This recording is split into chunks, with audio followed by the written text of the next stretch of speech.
हरे कृष्णा। अभी हम बात करेंगे जो सेटिंग्स हैं ईआरपी के अंदर, बहुत सारी अलग अलग सेटिंग्स हैं, तो थोड़ा उनको हम गो थ्रू करेंगे। मैंने सर्च में लिखा सेटिंग, सबसे पहला जो ओपन सेटिंग का एक्चुअली ये पूरा जो वर्क स्पेस है, जो बेसिक वर्क स्पेस, इसके अंदर जो आप फर्स्ट जो पाएंगे वो है सिस्टम सेटिंग। तो मैंने जब सिस्टम सेटिंग ओपन किया, ये पूरा ईआरपी का सबसे इंपॉर्टेंट सेटिंग वाला पेज है। इसके अंदर आप सारी चीजें देखेंगे, लैंग्वेज जो पूरे ईआरपी में जो रहनी है, डेट एंड नंबर फॉर्मेट, हम कौन सा फॉर्मेट में अपने डेट और नंबर को, डेट को रखना चाहते हैं, वो फॉर्मेट हम चूज कर सकते हैं। टाइम का फॉर्मेट चूज कर सकते हैं, नंबर का फॉर्मेट हम चूज कर सकते हैं, जैसे 1003 के बाद में कॉमा आना चाहिए, ऐसा करके हम नंबर का फॉर्मेट कर सकते हैं। फ्लोट प्रिसीजन, मतलब जब कोई भी चीज पॉइंट्स में आएगी, डेसिमल में आएगी, तो वो कितने तक जाना है पॉइंट्स, जैसे कि 100.23 है ना, अगर मैं 3 करूंगा तो 100.234, लाइक कितने पॉइंट्स तक हो जाना है। करेंसी प्रिसीजन, करेंसी में जो है डेसिमल के बाद में कितने डिजिट्स हो सकते हैं, ये इसके अंदर। First day of week, HR में जब डेटा मेंटेन करते हैं तो उसमें संडे मंडे कौन सा फर्स्ट डे होना है वो इसमें आ जाएगा। बैकअप्स, नंबर ऑफ बैकअप्स मतलब कितने बैकअप हो इसमें ईआरपी में ही ऑटोमेटिकली होते रहते हैं एवरीडे, तो कितने बैकअप जो है वो एवरीडे हो सकते हैं ईआरपी के अंदर, वो बैकअप हम यहाँ मेंशन करते हैं। बैकग्राउंड वर्कर्स नॉट रिक्वायर्ड, हम ऑलरेडी सेट किए हुए हैं डिफॉल्ट पीछे। परमिशंस, गेस्ट को फाइल्स अपलोड करने की परमिशंस ये तब देनी पड़ती है हमें जब हम कोई वेब फॉर्म बनाए हैं रजिस्ट्रेशन के लिए, सपोज हम ऑनलाइन फॉर्म बनाए गूगल फॉर्म की तरह, जो कि फैसिलिटी ईआरपी में है, तब उस यूजर को कुछ फाइल अपलोड अगर करनी है तो उसके लिए ये परमिशन अलाउड रहनी चाहिए। सिक्योरिटी की, कोई भी सेशन अगर आइडल है, मतलब मैंने एक बार लॉगिन करके अपने मोबाइल में रख लिया, अब उसको मैंने चलाया ही नहीं, कब तक मैं उसको बिना चलाए वो सेशन ओपन रहे, ये सेशन एक्सपायरी का टाइम होता है। उसके अलावा अलाउ ओनली 1 सेशन पर यूजर, ये सारे डिफरेंट डिटेल्स हैं।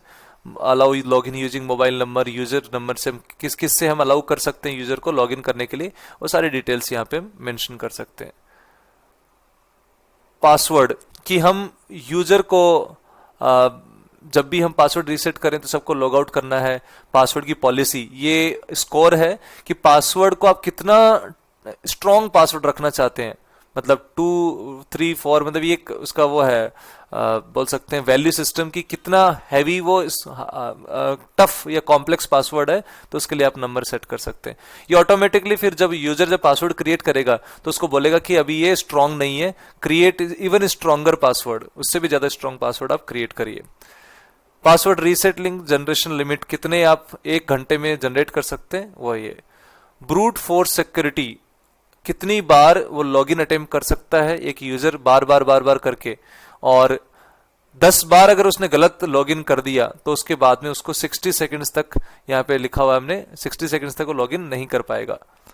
2 फैक्टर ऑथेंटिकेशन, इसको हम यूज नहीं कर रहे, उसको हम लगा सकते हैं चाहे तो मैसेज के थ्रू या सम अदर मेथड हम उसको कर सकते हैं। ईमेल फुटर एड्रेस, जस्ट कोई भी ईमेल जाए तो उसमें नीचे लिखा आएगा। रिपोर्ट्स, 2 तरह की रिपोर्ट्स होती हैं, एक जनरेटेड रिपोर्ट और एक डायनेमिक रिपोर्ट्स। सो जनरेटेड रिपोर्ट्स में हर बार वो एक रिपोर्ट जनरेट करता है, तो उस रिपोर्ट को कितने दिन तक हमें रखना है वो इस प्रिपेयर्ड रिपोर्ट के अंदर आता है। सिस्टम अपडेट्स, सिस्टम अपडेट की नोटिफिकेशन देना है कि नहीं देना, that is there in this system setting. So ये टोटल सिस्टम सेटिंग है। अब हम और सेटिंग्स एक्सप्लोर करते हैं। नेक्स्ट मैं दिखाना चाहूंगा सपोज एचआर सेटिंग, तो इसमें एचआर से रिलेटेड जितने भी फील्ड हैं उनकी नेमिंग सीरीज किस हिसाब से होनी है, एम्प्लॉय के नंबर से, क्या स्टैंडर्ड वर्किंग आवर्स कितने होंगे, ये सब मतलब मैंडेटरी फील्ड्स नहीं है, लेकिन अगर हम देंगे तो उसको काम में लेता रहेगा। रिमाइंडर्स कौन कौन से देने हैं, बर्थडे, वर्क एनिवर्सरीज, हॉलीडे के रिमाइंडर्स देने हैं। उसके अलावा लीव नोटिफिकेशन, एक्सपेंस क्लेम, ये जो सारे जो चीजें होती हैं एचआर से रिलेटेड, वो सारी सेटिंग्स जो है यहाँ पर अवेलेबल है। Employ exit setting, exit questionnaire web form, मतलब जब भी एग्जिट करे तो उसको ये फॉर्म भरवाना है, तो यहाँ फॉर्म वो बना के रख लो और यहाँ पे डाल दो, और फिर उस फॉर्म को आप हमेशा यूज कर सकते हो जब भी वो एग्जिट करे। इसके अलावा और हम अगर सेटिंग देखें तो बाइंग सेटिंग होती है, खरीदने की सेटिंग्स। सो सप्लायर नेमिंग, सप्लायर के नाम से उसकी नेमिंग होगी। नेमिंग को हम डिटेल में बताएंगे।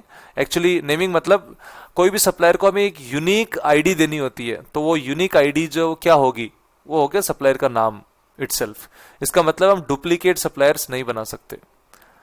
Then buying price list. Price list एक कॉन्सेप्ट है जो हम कौन सी डिफॉल्ट प्राइस लिस्ट हम जो एक मेंटेन करते हैं, एक मतलब अपने आप भी क्रिएट होती है। वो जब भी आप कुछ परचेस करते हैं तो ऑटोमेटिकली उसकी प्राइस हमारे सिस्टम में अपडेट होती जाती है और उसका एवरेज निकलते जाता है कि भाई हाँ ये प्राइस लिस्ट है, तो उसके आधार पे हम उसको कर सकते हैं। Is purchase order required for purchase invoices and receipt creation. मतलब परचेस इनवॉइस बनाने के लिए परचेस ऑर्डर कंपलसरी है या नहीं, तो वो सेटिंग हम यहाँ पे कर सकते हैं। Purchase receipt required for purchase invoice creation, purchase receipt चाहिए कि नहीं चाहिए, तो हम वो यहाँ पर ये नो कर सकते हैं। तो ये हम अकॉर्डिंगली हमारी कंफर्टेबिलिटी के हिसाब से सेटिंग्स यहाँ पे डाल सकते हैं। Allow item to be added multiple times in a transaction. जब भी हम कुछ खरीद रहे हैं तो उसमें MRN PO और परचेज रिसिप्ट में वहां पर क्या हम मल्टीपल टाइम एक ही सेम आइटम ऐड कर सकते हैं कि नहीं, तो वो हम अलाउ कर सकते हैं और या नहीं अलाउ करें, वो डिपेंड करता है हमारी क्या सिचुएशंस है। बेसिकली अगर आप मल्टीपल आइटम्स अलाउ करेंगे तो एक और रिस्क ये भी है कि आपको पता ही नहीं चलेगा कि मल्टीपल आइटम ऐड हो चुके हैं। एक ही आइटम का आप 2 बार आप ऐड कर देंगे उस ट्रांजेक्शन में, तो आप उसको अवॉइड भी कर सकते हैं। और अगर आपको लगता है कि बार बार एक आइटम का जरूरत पड़ता है तो आप it depends upon usability. Next setting is selling setting, बेचने की सेटिंग्स। सो वही कस्टमर का नेमिंग, उसके अलावा सेम वही price list, standard pricing list हमने सिलेक्ट कर रखी है। सी खरीदने के टाइम पे प्राइसिंग लिस्ट में ज्यादा मैटर नहीं करती क्योंकि अलग अलग रेट पे हम खरीदते हैं सब है, लेकिन बेचने टाइम पे क्योंकि हम एक तरह से वो हैं बेचने वाले हैं, तो हमें एक रेट जो है वो सेट करके रखना होता है पहले से। तो उस रेट को जिस प्राइस लिस्ट में हमने सेट कर रखा है बाय डिफॉल्ट ये है जयपुर स्टैंडर्ड सेलिंग। हम कोटा की अलग मेंटेन करते हैं तो उसको हमने जयपुर स्टैंडर्ड सेलिंग से डिफरेंशिएट कर रखा है। सेम चीजें वही user to edit price list and transaction और सब जो छोटी छोटी जो चीजें हैं जो सेलिंग के रिगार्डिंग होती है वही यहाँ पर मेंशन की गई है कि सेल्स इनवॉइस बनाना कि नहीं बनाना, सेल्स ऑर्डर के बिना, वही सेम जो परचेज ऑर्डर वाली जो चीजें थी सेम यहाँ पर भी अवेलेबल है। सेम यहाँ पर allow multiple sales orders, allow items to be added multiple times in transaction. एक ही ट्रांजेक्शन में क्या सेम आइटम कई बार ऐड किया जा सकता है या नहीं, तो वो यहाँ पर इसकी सेटिंग्स अवेलेबल है। उसके अलावा अगर हम देखें अकाउंट्स की सेटिंग्स, अकाउंट्स की सेटिंग्स में अकाउंट्स के रिलेटेड जो भी सेटिंग्स हैं वो सारी यहाँ पर अवेलेबल है। Invoicing features, report setting, deferred accounting setting, tax setting, credit limits, POS, assets, account closing,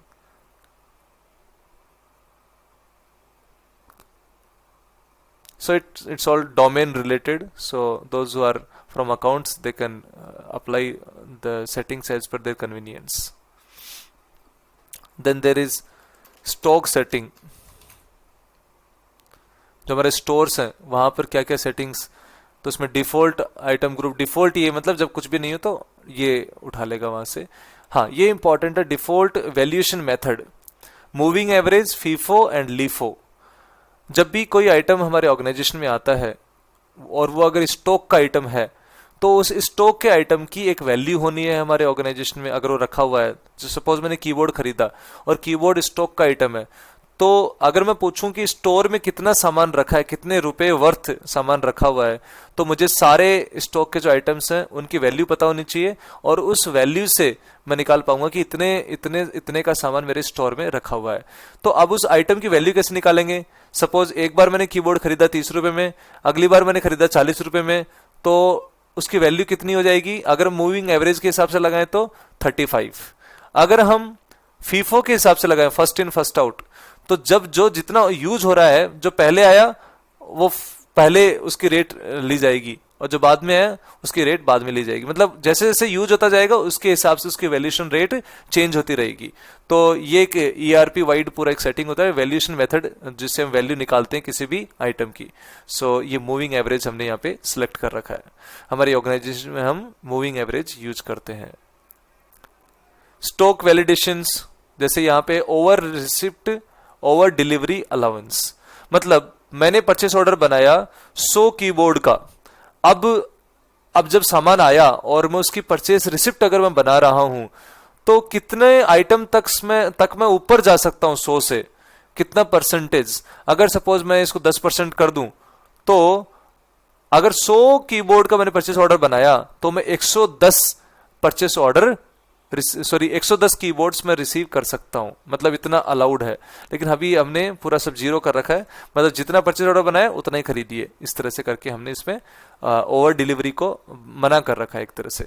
ऐसे ही ट्रांसफर का, तो ओवर ट्रांसफर हम नहीं कर सकते, वो सब सेटिंग्स यहाँ पे। अलाउ नेगेटिव स्टॉक, इसको हम कभी भी अलाउ नहीं करते, क्योंकि हम हमारे ऑर्गेनाइजेशन में सब पॉजिटिव स्टॉक में रखते हैं, नहीं तो नेगेटिव के कारण फिर बाद में हमें इश्यूज क्रिएट होंगे। Next, serial and batch item, we are not using stock planning. अगर हम ऑटोमेटिकली नया मटेरियल रिक्वेस्ट क्रिएट करना चाहते हैं कि जैसे ही स्टॉक एक लेवल पे आ जाए, जैसे 100 कीबोर्ड रखे मेरे स्टोर में, अब कीबोर्ड कम होते होते जैसे 10 हो जाए, तो तुरंत अपने आप ही एक नया मटेरियल रिक्वेस्ट क्रिएट हो जाए, उसके लिए ये रिक्वेस्ट है, ऐसे करके वो नोटिफाई करता है। और ये सारी चीजें, मतलब ये स्टॉक का सेटिंग हो गया। स्टॉक क्लोजिंग, इसको भी कभी हमने इसमें यूज नहीं किया, तो I think this much is sufficient related to stock setting. The next is GST setting. GST setting के अंदर पहला, view text breakup table based on HSN code, मतलब सेल्स इनवॉइस जब भी हम बनाएंगे तो उसके अंदर नीचे HSN कोड के आधार पर पूरा ब्रेकअप वहां पे दिखा देगा, कितना टैक्स किस HSN का, कितना CGST SGST पूरा लगा, वो पूरा टेबल वहां पे आ जाएगा। दूसरा, यहां पर ई वे बिल जनरेशन।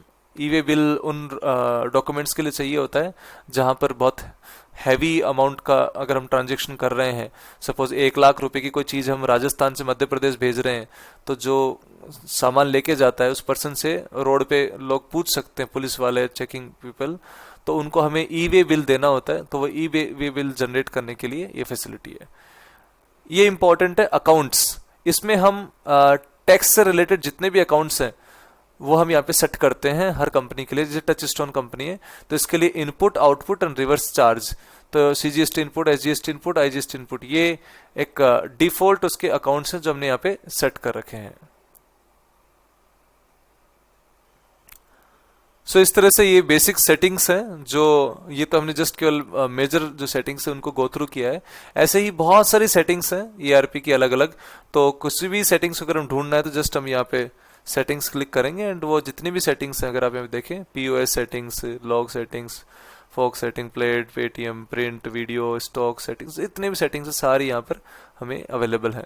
तो इन सारी सेटिंग्स को हम गो थ्रू कर सकते हैं एंड हम अकॉर्डिंगली जो भी सेट करना है वो हम कर सकते हैं। हरे कृष्णा।